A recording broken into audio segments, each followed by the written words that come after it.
April 12, 1943, 08:47 hours, 22,000 feet above New Guinea. Major Richard Bong understands he's about to die, and there's absolutely nothing he can do about it except keep flying straight into the Zero fighter racing toward him.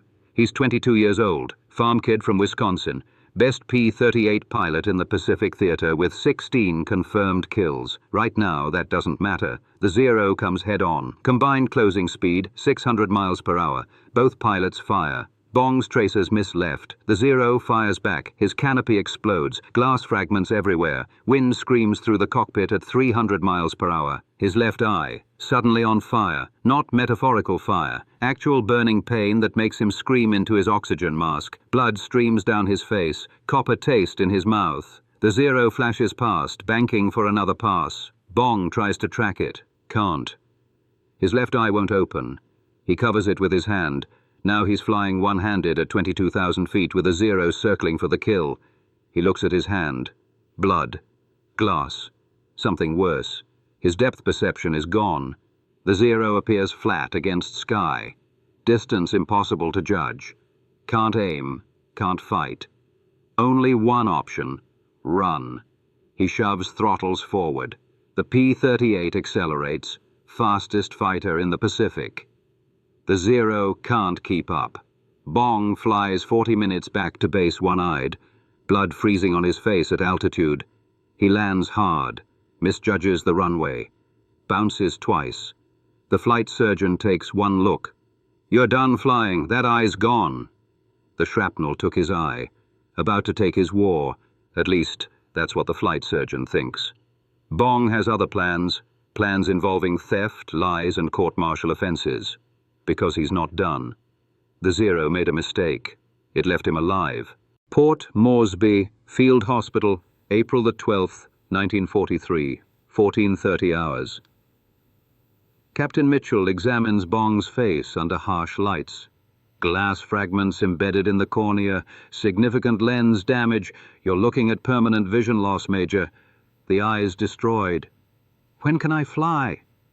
Mitchell stops, looks at him like he's crazy. "You're not flying again. Army regulations are explicit. Pilots require binocular vision, 2 functioning eyes. You have 1. You're grounded permanently." "Let me try the vision test." "Major, this isn't about trying. You have no depth perception. You'll misjudge altitude, crash into your wingman, or get shot down. You're a danger to everyone." Mitchell fills out paperwork. Medical discharge, unfit for combat duty. Bong watches and understands. This is it. The end. 22 years old, war not half over, and he's done. Unless. "When's the surgery?" "Tomorrow morning. 6 weeks recovery. Then medical board. You'll be home in Wisconsin by July." Home. Farm. No more flying. Unacceptable. That night, Bong lies in his cot thinking. The problem is depth perception. Without it, he can't judge distance. Can't aim. But Navy ships use coincidence rangefinders. 2 lenses calculate distance mechanically. When images align, exact range appears. Could that work in a fighter? It's insane. Would require stealing Navy equipment, building custom optics, hiding modifications, lying to medical officers, all court-martial offenses. But the alternative is quitting. Bong makes his decision. He's not going home, not quitting. He's going to fly again, with 1 eye, using equipment that doesn't exist. And when they catch him, because they will, he'll deal with it then. The surgery goes well next morning. They save the eye. Blind, but intact. Medical board still grounds him. Discharge papers signed. He's supposed to ship home in 3 weeks. Supposed to. First, he needs to steal parts. Build the site. Fool the doctors. 3 weeks to save his war. Starting now. April 15th, 1943, 02:30 hours. Navy Supply Depot, Port Moresby. Bong breaks into a locked storage building using bolt cutters borrowed from a mechanic who didn't ask questions. The Navy keeps optical equipment here. Rangefinders, periscope parts, everything he needs. The lock breaks with a metallic snap that sounds too loud. He freezes. Guard patrol passed 5 minutes ago, won't return for 20. He slips inside. Flashlight sweeps across crates marked USN Optical Equipment, classified. Classified, meaning if caught, theft of military secrets, federal crime, decades in prison. Bong pries open a crate. Inside, coincidence rangefinder components from submarine periscopes. Perfect. He takes 2 lens assemblies, a prism mechanism, mounting brackets. Everything small enough to fit in a canvas bag. Footsteps outside, the guards early. Bong kills his flashlight, stands motionless in darkness. If the guard checks inside, it's over. The footsteps pause at the door. Bong hears breathing through the thin wall. Then the footsteps continue. Guard moves on. Bong waits 5 minutes, slips out. Back in his hospital room, he spreads the parts across his cot. Raw materials for something never built before. 3 days later, working prototype. Crude, but functional. Now he needs to test it on an actual P-38. That means stealing his own airplane. April 20th, 0445 hours, maintenance area. Bong walks to his P-38 wearing flight gear, carrying his illegal rangefinder in a bag. Sergeant Kowalski, the crew chief, is there. Major Bong, thought you were grounded. Need to grab personal items from the cockpit. At 4 in the morning? Kowalski studies him. Probably knows Bong's lying. Also knows Bong's been a good officer about to be sent home for something that wasn't his fault. I didn't see you here, Kowalski says quietly. And if that bird's engines start, I was in the latrine. Bong climbs in, installs his rangefinder sight. 20 minutes of careful work. He starts the engines. Twin Allisons roar. Tower radio crackles. Unidentified P-38, you are not cleared for takeoff. Bong doesn't respond, opens throttles, rolls down the runway. By the time they identify him, he's airborne. April 21st, 1943. Medical Board Review, Port Moresby Base Hospital. 3 doctors sit across from Bong, his discharge paperwork between them. Captain Mitchell speaks first. Major Bong, we're here to finalize your medical discharge. The injury to your left eye constitutes permanent disqualification. You understand this? I'm asking you to reconsider. Colonel Bradford, grey-haired and tired, leans forward. Son, you have 1 functional eye. Army regulations require 2. We don't make the regulations. What if I could pass the vision test? Your left eye can't see. We've established this. That was 4 days post-injury when everything was swollen. Let me try now. Bradford sighs. Fine. Humor him. They lead Bong to the examination room. Standard eye chart on the wall. He's prepared. Spent 3 days memorizing every line, every letter, exact order. Mitchell covers Bong's right eye, the good one. Read the bottom line with your left eye. Bong rattles off the letters. Perfect accuracy. Because he memorized them. Mitchell looks suspicious. Read them backward. Bong does. Still perfect. Bradford steps in. Read the 3rd line, but only the vowels. Clever. Can't memorize that. Bong's mind races. 3rd line is H-E-Z-T-K-A-O-P-L-N, vowels E-A-O. E-A-O. Bradford blinks. Correct. Mitchell tries another test. Look at my finger. Tell me when I'm 12 inches from your face. Bong paid a nurse yesterday to measure Mitchell's patterns. Mitchell always stops at exactly 12 inches. Bong counts the hand movement speed at 1.3 seconds. Now, Mitchell's finger is 11.5 inches away. Close enough. They run more tests. Bong fakes them all using timing and memorization. Finally, Bradford sits back. The injury should have destroyed your depth perception, but you're passing. Mitchell tries once more. Describe my uniform. Bong tilts his head slightly, sees through a gap in the eye patch with his good eye. Captain's bars on your collar, medical corps insignia on your lapel. Mitchell covers Bong's good eye. Now describe it again. Bong can't. He's caught. Then Bradford speaks. Captain Mitchell, the Major's demonstrated adequate vision. He passed our tests. We clear him. Mitchell protests. Colonel, he's faking. Can you prove it? Did he fail any test? No, but then we clear him. They stamp Bong's paperwork. Cleared for flight status. He's back. May 3rd, 1943, 08:15 hours. 18,000 feet above Lae, New Guinea. Bong's been cleared 12 days. This is his first combat mission since losing the eye. If this goes wrong, if he can't shoot, get someone killed, all those lies become obvious. His flight escorts B-25 bombers hitting Japanese positions. The bombers drop their loads. Mission almost complete.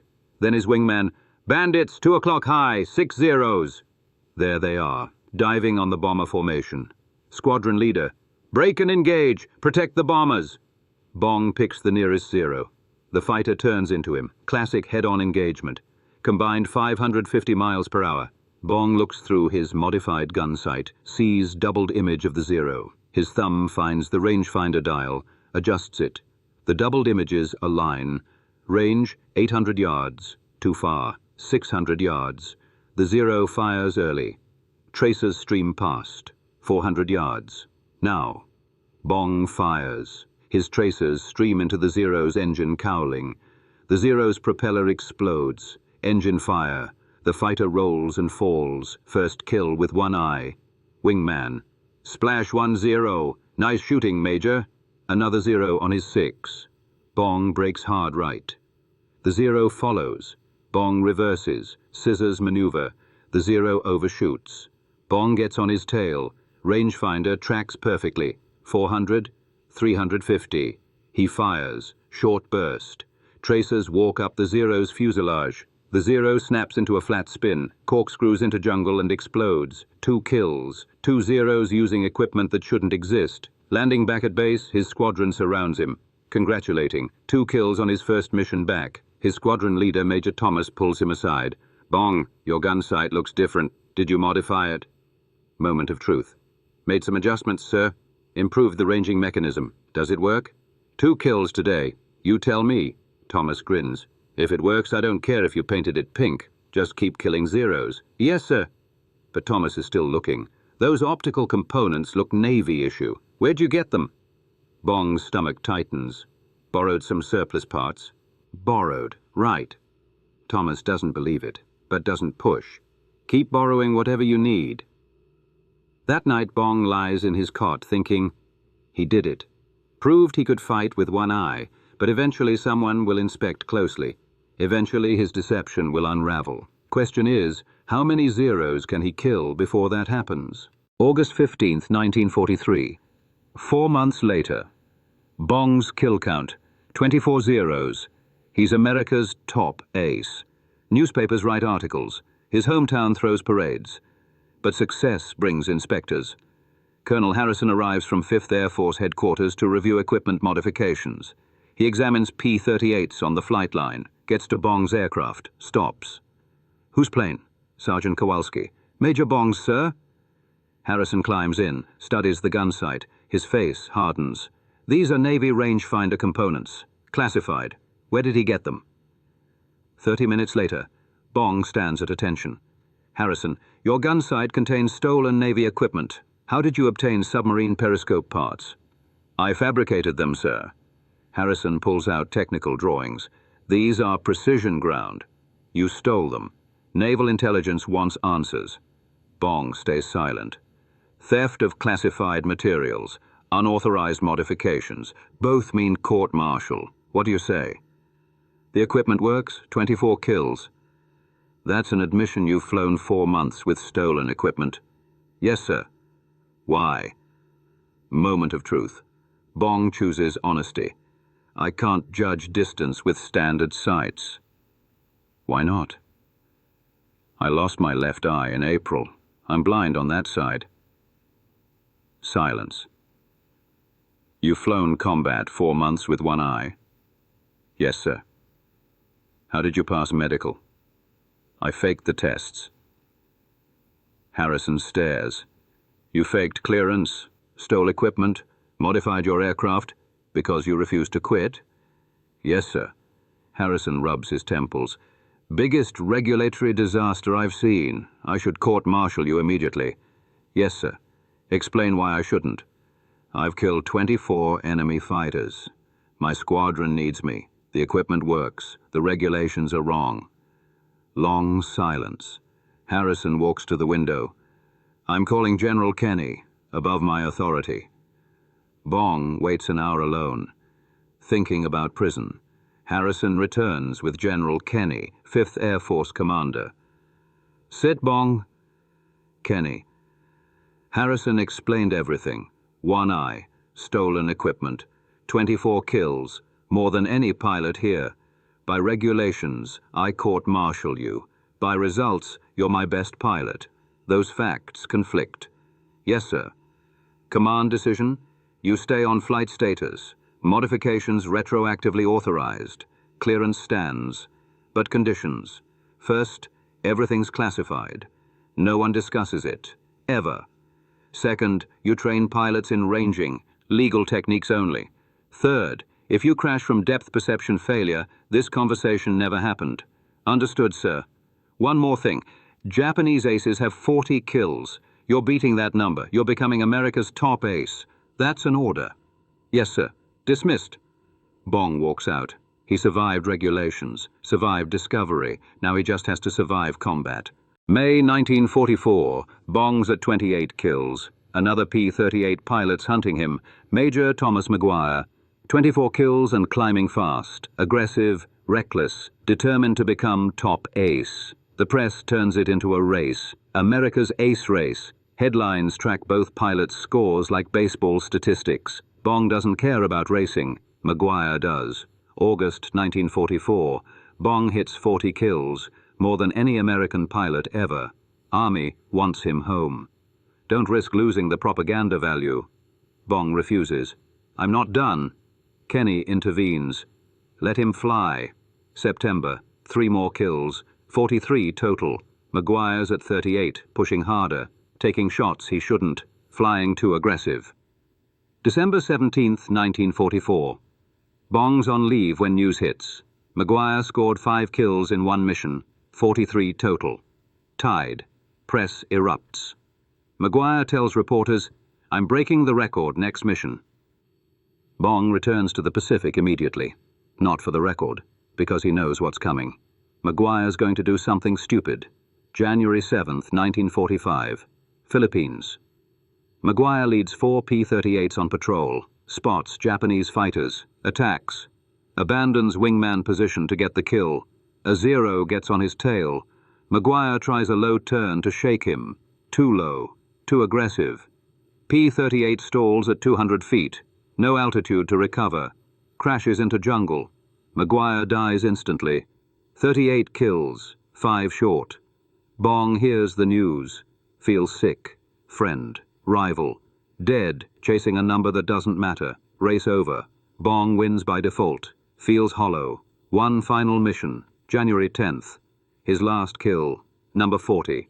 After landing, he makes his decision. Done. Not because of orders, not fear, because McGuire died chasing his record. Bong won't let it kill anyone else.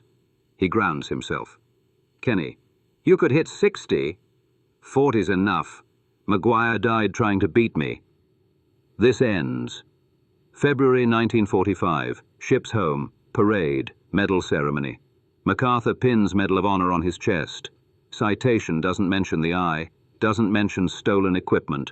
All classified. National hero. Marriage. Publicity tours. Test pilots' new jets. August 6, 1945. Test flight. P-80 jet fighter. Engine failure on takeoff. Crashes. Bong dies instantly. 24 years old. Survived 200 combat missions one-eyed. Killed by mechanical failure over California. Beat zeros. Beat regulations. Beat disqualification. Couldn't beat a faulty engine. Funeral draws thousands. MacArthur speaks. Truman sends condolences. They mourn what he represented. The impossible is only impossible until someone refuses to accept it. Bong refused. Paid with lies and theft. Also paid with 40 kills and countless lives saved. September 1945, 1 month after Bong's death. The Army Air Force conducts routine review of Medal of Honor recipients' records. Bong's file contains anomalies. Medical discharge paperwork dated April 1943, signed but never processed. Equipment modification reports noting unauthorized Navy optical equipment. Kenney's classification orders covering something about Bong's gun sight. Captain William Hartley gets assigned to investigate. His job: determine whether Bong's Medal of Honor was awarded under false pretenses. Hartley starts with the medical file. Original injury report. Severe eye trauma, permanent vision loss, medical disqualification recommended. Then clearance paperwork from 9 days later. Same eye suddenly cleared for flight status. This doesn't make medical sense. He interviews Captain Mitchell, the flight surgeon, now a major. Did Major Bong have full vision when you cleared him? Mitchell hedges. He passed the required tests. That's not what I asked. Long pause. No. His left eye was functionally blind, but he compensated. How did he pass with a blind eye? He memorized the charts, timed the depth tests. You knew he was faking. I suspected. And cleared him anyway? Colonel Bradford made the final decision. Hartley interviews Bradford next. Retired now. More direct.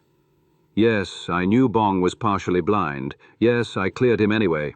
He could fly. That's what mattered. You violated military medical regulations. I did what was right. Regulations said he couldn't fly. Reality said he could. I chose reality. Hartley moves to equipment investigation. Interviews Harrison. The rangefinder components. Stolen Navy equipment? Yes. Submarine periscope parts. Classified. Bong never explained how he got them. Did you pursue charges? General Kenney classified the entire matter. Ordered me to drop it. Hartley compiles his findings. Multiple violations. Medical fraud. Theft of classified equipment, unauthorized modifications, false pretenses. His conclusion: Bong's Medal of Honor was earned through actions that should have resulted in court-martial. He submits the report to Colonel Peterson, expecting it forwarded up the chain. Maybe revoke Bong's medal posthumously. Peterson reads it, then asks, Captain, did Major Bong kill 40 enemy fighters? Yes, sir. Did he save American lives? Yes, sir. Did his condition cause any friendly casualties? No, sir. Then what's the problem? Sir, he violated regulations. Regulations that were wrong. That's what your report proves. Not that Bong was criminal. That regulations were inadequate.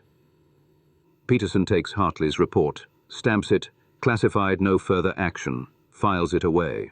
Investigation closed. Bong's record stands. His medal stands. Clear? Yes, sir. The report stays classified 47 years, not declassified until 1992. When historians finally read it, they understand. Bong's story isn't about breaking rules. It's about a system with wrong rules and one man who refused to let those rules cost lives. 1987. Air Force Academy, Colorado Springs. Bong's story is a case study in military ethics. The real story declassified piece by piece over decades. Cadets read about the one-eyed pilot who stole Navy equipment and lied to doctors, then debate, hero or criminal. The arguments get heated. Some say Bong was right. Regulations preventing effective pilots are wrong. Others say he undermined discipline and should have been court-martialed. The instructor, Colonel Sarah Williams, combat pilot with 2 Vietnam tours, lets them argue, then speaks. Bong didn't ignore regulations casually. He understood consequences, knew he'd probably be caught and court-martialed. He accepted that risk because flying mattered more than his career. One cadet, Jennifer Morrison, challenges, but if everyone makes that calculation individually, that's chaos. Not everyone has Bong's skills or judgment, Williams says. That's the key. He wasn't wrong about his capabilities. He proved he could fly effectively with one eye. The regulations assumed he couldn't. He proved them wrong. After class, Morrison approaches Williams privately. Colonel, I still think what Bong did was wrong. Rules are rules. Why are you at this academy, cadet? To become a pilot, ma'am. Williams pauses. Women couldn't be combat pilots until 1993. Regulations explicitly prohibited it. Hundreds of qualified women were grounded because regulations said they couldn't fly combat. Those regulations were wrong, based on false assumptions. I fought to change them. Through proper channels, yes. But also by proving I could do the job. By demonstrating regulations were wrong. Just like Bong. Morrison is quiet. Years later, Morrison becomes a fighter pilot, flies combat over Iraq. Never forgets. Regulations saying she couldn't fly were wrong. Never forgets. Sometimes rules need challenging. By the 2000s, Bong's story is taught differently. Not should he have broken rules, but how do you know when rules are wrong? The answer requires judgment. Understanding purpose behind regulations. Willingness to accept consequences. Bong had all three. Modern fighter pilots still visit Bong's memorial in Wisconsin, still read about the one-eyed ace who built an illegal rangefinder and became America's greatest. His lesson isn't about rules, it's about effectiveness. Results. Understanding the goal is winning, not following procedures. The military's gotten better at this. Modern regulations include waivers, exceptions, special circumstances, more flexible than 1943. Because of Bong? Not directly, but his example contributed, proved that rigid adherence sometimes produces worse outcomes than flexible application. That lesson cost him his eye, his honesty, eventually his life. But it saved lives, changed policy, influenced generations. Bong spent 2 years living with consequences, medical fraud, equipment theft, daily deception, risk of court-martial every time he climbed into his cockpit. He never regretted it. Because 40 Zeros went down. Because bombers made it home. Because American pilots lived who wouldn't have otherwise. That knowledge sustained him through lies, through theft, through daily fear of discovery. Modern military doctrine accepts what Bong proved. Sometimes the person breaking rules understands the situation better than the people who wrote them. Special operations forces have explicit authorization to improvise. Flight waivers exist for medical conditions that don't impair performance. All descendants of what Bong demonstrated. The specific equipment is obsolete. Rangefinders are built into modern gun sights now. But the principle remains. Use whatever works when lives are at stake. That applies beyond military, emergency medicine, disaster response. Any field where rigid protocol conflicts with necessity. Bong proved sometimes the most responsible action is the unauthorized one. Military establishments will never officially endorse that. Too destabilizing. But they act on it constantly. Classified operations. Combat decisions. Situations where doctrine doesn't work. Bong's legacy is permission to think independently when regulations fail. If you found this story compelling, hit the like button. Subscribe for more untold stories of warriors who changed history. Leave a comment. Where are you watching from? Richard Bong never sought fame. Wanted to fly, fight, come home. Became America's greatest ace accidentally. Just kept shooting zeros because that was the job. But he deserves remembering. Not just for 40 kills, not just for flying one-eyed, but for proving sometimes regulations are wrong and sometimes one person's judgment beats the system's rules. Medical science eventually caught up. Vision requirements are more flexible now. Equipment regulations changed. Modern military approves modifications that improve performance. The principle is Bong's. If it works better, use it. He didn't set out to change policy, just wanted to keep flying, but his refusal forced the system to acknowledge he was right. Took his death. Took decades. But the system learned. Richard Bong died at 24 testing a jet. Survived 200 combat missions one-eyed. Killed by a faulty fuel pump over California. Beat regulations. Beat zeros. Couldn't beat mechanical failure. His legacy survives. In every pilot who questions inadequate procedures. In every commander who grants waivers. In every situation where the system chooses results over rigid process. Not always, but sometimes. His hometown maintains a memorial. Veterans visit. Pilots visit. They read about the blind ace who broke every rule and became America's greatest fighter pilot. Everyone leaves understanding. Courage sometimes means doing what's right even when everyone says it's wrong. Bong knew, proved it, paid with lies and theft, also paid with 40 kills and countless lives saved. The second payment matters more. That's why his story survives, why it's taught, why it matters. Not because breaking rules is good, because sometimes rules are wrong and someone needs to prove it. Bong proved it. Changed policy. Influenced generations. All because he refused to let regulations end his war. Thank you for watching.